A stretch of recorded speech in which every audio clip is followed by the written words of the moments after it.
नमस्कार दोस्तों, ज्योतिष का सफर में नरेश गांधी का सादर प्रणाम। यह हमारा 210वां एपिसोड है जिसका नाम है जन्म कुंडली और नवमास रहस्य। वैसे तो जन्म कुंडली से भविष्य कथन किया जाता है, लेकिन पति पत्नी के संबंधों को गहराई से और सूक्ष्मता से जानने के लिए नवमास कुंडली का अभ्यास भी किया जाना चाहिए। नवमास का मतलब है एक राशि। एक राशि 30 अंश की होती है। 30 अंश के 9 बराबर हिस्से कर दिए जाए तो एक हिस्सा 3 अंश 20 कला का होगा। इस हिस्से को नवमास कहते हैं। एक नक्षत्र 13 अंश 20 कला का होता है। उसके 4 हिस्से करेंगे तो 3 अंश 20 कला का एक पाद या चरण होगा। इस तरह नक्षत्र चरण और नवमास एक ही है। मेष, सिंह और धनु राशि का नवमास मेष राशि से शुरू होता है। यह अग्नि तत्व की राशि है।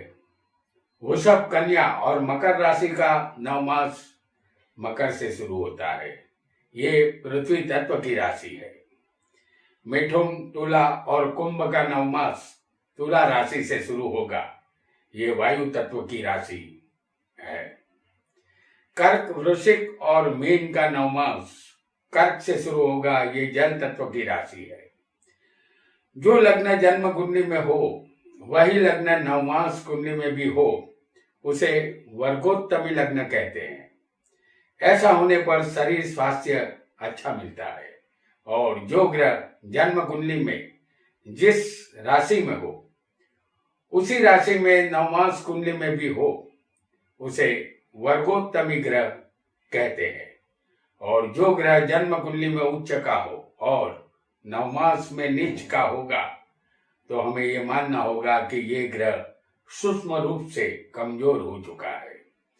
इतना जानने के बाद आइए जानते हैं नवमास लग्नेश जन्म कुंडली में जहां बैठा होगा उसका फल जातक को कैसा देगा, इसे जानते हैं।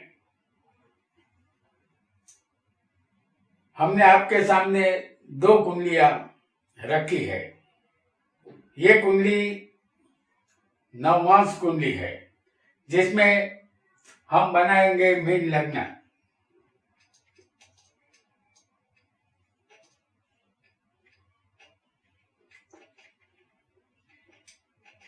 ये मीन लग्न की कुंडली होगी। और इसे हम नवमास कुंडली कहेंगे।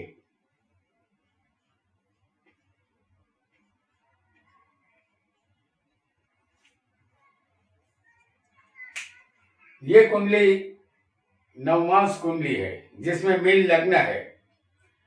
लग्न में हम यहाँ आपको दिखाएंगे राहु और मंगल को। दूसरे होगा गुरु।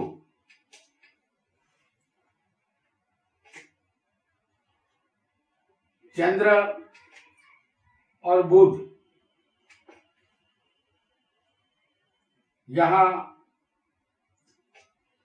5वें स्थान में होंगे। सूर्य,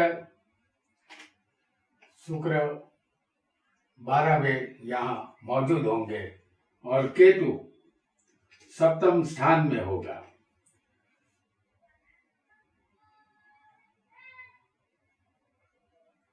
और यहाँ शनि होगा 4थे स्थान में। तो ये नवमास कुंडली है और इस कुंडली में लग्न है मीन। लग्न में राहु मंगल है, दूसरे गुरु है और 4थे शनि है और चंद्र बुध 5वें है। केतु यहाँ 7वें है, सूर्य 8वें है और शुक्र 12वें है। अब नवमास कुंडली का लग्नेश जन्म कुंडली में जिस स्थान में बैठा होगा उसका फल हम जानेंगे। आपकी कुंडली में नवमास लगने से कोई भी ग्रह हो सकता है। हमने यहाँ एग्जाम्पल कुंडली रखी है। नवमास लगने से यहाँ कौन कौन बनता है? गुरु बनता है। तो लग्नेश गुरु अगर जन्म कुंडली में लग्न में होगा, नवमास कुंडली का लग्नेश गुरु अगर जन्म कुंडली में लग्न में होगा तो जातक की शादी कम उम्र में हो जाती है। लगभग 24 साल की उम्र तक में शादी यहाँ हो जाती है। और लग्नेश नवमास लग्नेश गुरु अगर जन्म कुंडली में छठे या आठवें होंगे, जैसे हम यहाँ दिखा रहे हैं आपको, आपका लग्न जन्म कुंडली में कोई भी हो सकता है, लेकिन नवमास कुंडली का लगने से अगर छठे या आठवें होगा आपकी कुंडली में, जन्म कुंडली में, तो जातक 2 बार शादी यहाँ करता है, यानी 2 पत्नी का योग बनता है। आपकी कुंडली में नवमास लगने से कोई भी ग्रह बना हो, उसे जन्म कुंडली में छठे या आठवें होना चाहिए, तब 2 शादी का योग बनेगा। और अगर हम एक और योग को जानेंगे कि नवमास कुंडली का लग्नेश गुरु जन्म कुंडली में अगर 10वें होगा, तो जैसे 10वां स्थान ये होता है, तो नवमास कुंडली का जो लग्नेश है वो 10वें जन्म कुंडली में होगा, तो जातक का भाग्योदय शादी के बाद हो जाता है और जातक अपने भाग्य पर नाश करता है। और अगर किसी को नवमास का लग्नेश गुरु जन्म कुंडली में दूसरे स्थान में होगा, जैसे हम यहाँ आपको दिखा रहे हैं, दूसरा स्थान ये है, तो जातक को अपने ससुराल से जायदाद का लाभ मिलता है, या शादी के बाद अचानक जातक का भाग्योदय हो जाता है और वह अपनी पत्नी को लकी मानने लगता है। और अगर नवमास कुंडली का लग्नेश गुरु जन्म कुंडली में 12वें होगा, जैसे हम आपको दिखा रहे हैं, 12वां स्थान ये है, तो नवमास कुंडली का लग्नेश गुरु अगर 12वें होगा तो जातक की पत्नी यहाँ दुष्ट स्वभाव की होती है। जातक यहाँ चैन की बंसरी नहीं बजा सकता, वह अपनी पत्नी से परेशान रहता है।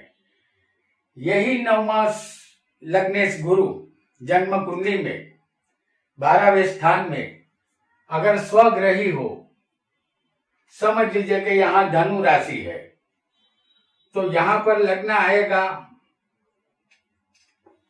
मकर, और यहाँ पर अगर धनु राशि का गुरु होगा तो जातक को पति परायण स्त्री पत्नी के रूप में मिलती है। जातक यहाँ सुखी बनता है। और एक और योग को भी जानते हैं, नवमास लग्नेश गुरु जन्म कुंडली में 3, 5, 7 या 9 में होगा, जैसे तीसरा स्थान ये होता है, और 5वां स्थान ये है। नवमास गुरु 3, 5, 7 या 9 में होना चाहिए। तो ये नवमास कुंडली का लग्नेश गुरु 3, 5, 7 या 9 में अगर होगा तो जातक को खूबसूरत और आकर्षक आंखों वाली सुंदर पत्नी मिलती है। ये पत्नी पतिव्रता होती है। जातक ऐसी पत्नी को पाकर धन्यता का अनुभव करता है। और अगर हम देखेंगे कि नवमास लग्नेश जो यहाँ गुरु बनता है, तो नवमास लग्नेश गुरु जन्म कुंडली में भाग्य में होगा, जैसे भाग्य स्थान ये है 9वां स्थान, तो जातक को अपने व्यापार धंधे से बहुत ज्यादा लाभ मिलता है। उसे सफल व्यापारी की पहचान मिल जाती है। अब हम नवमास कुंडली में जो ग्रह नवमास में बैठे होंगे उसका फल जानेंगे।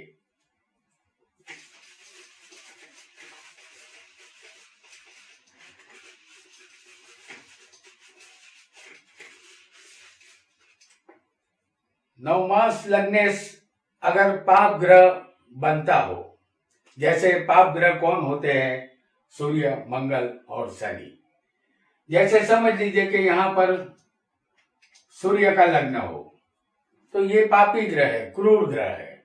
इसी तरह मंगल का वृश्चिक लग्न हो या मेष हो, या शनि का मकर हो या कुंभ हो, तो ये पापी लग्न होते हैं।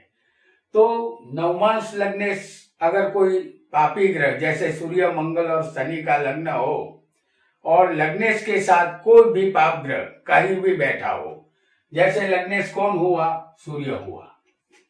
अब उसके साथ कोई भी ग्रह पापी बैठा होगा, जैसे हम आपको शनि को दिखा रहे हैं, पापी ग्रह राहु भी हो सकता है, मंगल भी हो सकता है।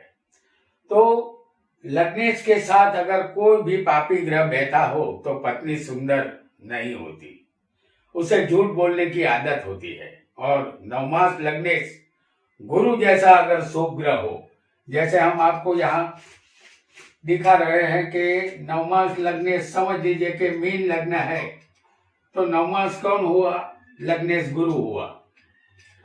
और इस गुरु के साथ कोई भी शुभ ग्रह बैठा हो, जैसे यहाँ हम आपको दिखा रहे हैं शुक्र को, शुक्र एक शुभ ग्रह है। तो नवमास लग्नेश अगर शुभ ग्रह हो, जैसे यहाँ गुरु बना है, तो उसके साथ कोई भी शुभ ग्रह बैठा होगा, जैसे नवमास लग्नेश गुरु है, उसके साथ शुक्र है, ये दोनों चौथे स्थान में बैठे हैं, तो जातक को सद्गुणों वाली और पति को प्रेम करने वाली पत्नी यहाँ मिलती है। आइए एक और योग को भी समझेंगे। नवमास लग्नेश कोई भी ग्रह हो, अगर वह नवमास में 8वें बैठा होगा, जैसे नवमास लग्नेश यहाँ हम आपको दिखाते हैं मीन लग्न, यानी कि नवमास लग्नेश कौन बना? गुरु। और ये गुरु अष्टम स्थान में होगा। ये लग्न मीन है तो लग्नेश गुरु हुआ। अगर गुरु 8वें हो तो उसकी मृत्यु में पति का कारणभूत पति ही बनता है। नवमास लग्नेश 8वें होगा और अगर चंद्र उसके साथ हो, जैसे हम आपको दिखा रहे हैं, तो चंद्र उसके साथ होगा तो नवमास कुंडली में तो जातक की पत्नी को पानी की घात यहाँ रहेगी। आइए एक और योग को भी समझेंगे। अगर नवमास कुंडली में कोई भी लग्न हो और छठे सूर्य राहु होंगे, छठा स्थान ये है, लग्न किसी का कोई भी हो सकता है, और छठे स्थान में अगर सूर्य राहु आएंगे तो जातक की पत्नी की मृत्यु जहर से होती है। अगर छठे सूर्य शुक्र हो, जैसे हम आपको दिखा रहे हैं शुक्र को,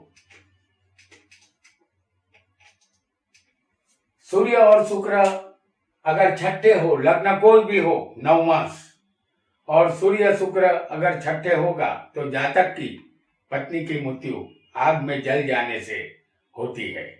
अगर छठे स्थान में अगर किसी को किसी भी लग्न में बुध बैठा हो अकेला, तो ऐसा योग होगा तो जातक की पत्नी लकड़ी की चोट से मरती है।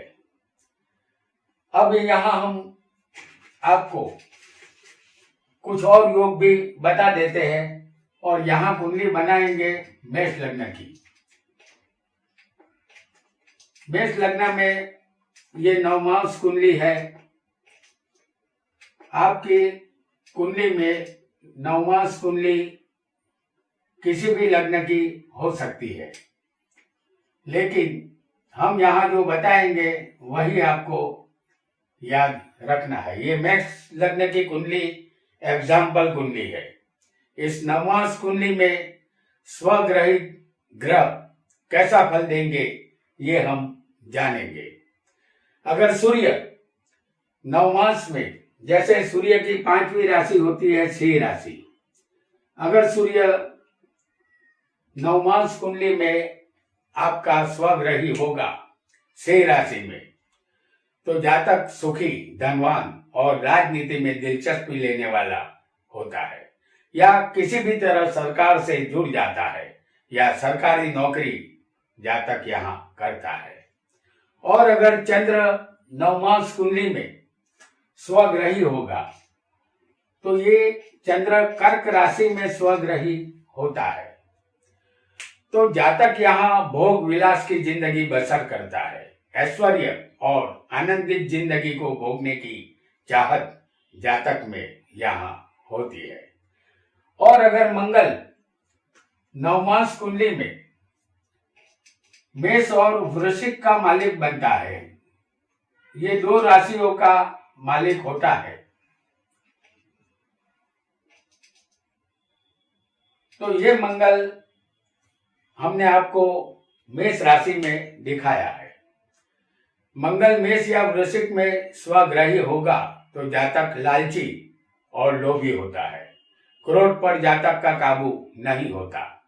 क्रोध के कारण जातक के संबंध अन्य से बिगड़ते चले जाते हैं। और अगर किसी को बुध, जो कि बुध मिथुन राशि में स्वग्रही बनता है और कन्या राशि में ये उच्च का होता है, तो हम यहाँ बात कर रहे हैं स्वग्रही ग्रहों की।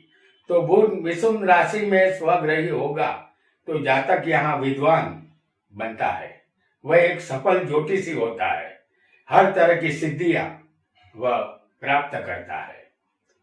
और अगर किसी को नवमास कुंडली में गुरु धनु राशि में होगा या मीन में होगा, मीन राशि 12वें है और धनु में भी गुरु स्वग्रही बनते हैं और मीन में भी गुरु स्वग्रही बनते हैं, तो ऐसा योग होने पर जातक आनंदी स्वभाव का धनवान और सुखी होता है। और अगर किसी को शुक्र वृषभ या तुला में हो, हम आपको शुक्र को तुला राशि में दिखा रहे हैं, हालांकि किसी को वृषभ में भी शुक्र हो सकता है स्वग्रही, तो जातक यहाँ सुखी, विलासी और कवि होता है। नाटक, सिनेमा और संगीत का जातक शौकीन होता है अगर शुक्र स्वग्रही नवमास कुंडली में हो तो। अब अगर शनि किसी को नवमास कुंडली में मकर या कुंभ में हो तो जातक बुरे कर्म करने वाला कुकर्मी होता है, चरित्र ठीक नहीं होता, वह निर्धन और दूसरों की निंदा करने वाला रोगी होता है। तो दोस्तों, आज हमने जन्म कुंडली और नवमास का रहस्य समझा और साथ ही जन्म कुंडली और नवमास कुंडली में फलों को भी जाना। आज इतना ही। आपका बहुत बहुत धन्यवाद।